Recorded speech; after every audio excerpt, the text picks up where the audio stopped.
The 2016 presidential candidates are moving to South Carolina on the Republican side. Donald Trump is celebrating his landslide victory in New Hampshire, but preparing for a tough battle in South Carolina. Trump is retaliating for ads that are being run against him. South Carolina is typically a state where ad assault campaign can turn rough. Ted Cruz has already begun airing ads calling Trump out for not being conservative. Ohio Governor John Kasich had a strong showing in New Hampshire, but he admits he probably won't win South Carolina. Yesterday, Jeb Bush accused Kasich of not having nothing going on in South Carolina and no tangible support there. Kasich struck back in an interview yesterday evening. Well, yeah, we're going to compete here. We don't expect to win here. But on the other hand, if you take a look at the person that says that, they spent like well over $100 million, so something along that, and they got like nothing. I mean, so I'm not worried about what the other folks say. Kasich says he's confident he'll perform well across the South. He also says he can compete against the Republican frontrunner Donald Trump for the nomination. If he didn't think he could, he says he would just go home.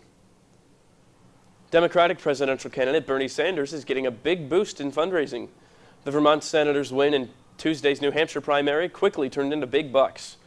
His campaign says it raised more than $5 million in the 18 hours after polls closed in New Hampshire. Half of that was raised in the first few hours after being declared the winner. The haul is even more than the $3 million Sanders raised after Hillary Clinton edged him out in Iowa. Speaking of Hillary Clinton, her campaign is planning a far more aggressive approach against rival Bernie Sanders.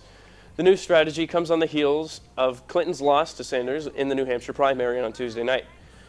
Sanders' record in Washington and Vermont are now a focus for Clinton, and rumors of a shakeup at the Clinton camp may just boil down to a new person to coordinate candidates' message.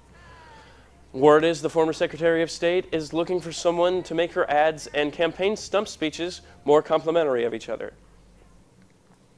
U.S. Attorney General Loretta Lynch announced yesterday that the Department of Justice is suing the city of Ferguson.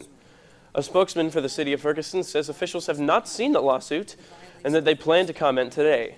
For months, the Justice Department has negotiated a deal with the city of Ferguson over reforms to its police force and municipal court system, but Tuesday, the Ferguson City Council voted to change the terms of the deal. That prompted the DOJ filing yesterday.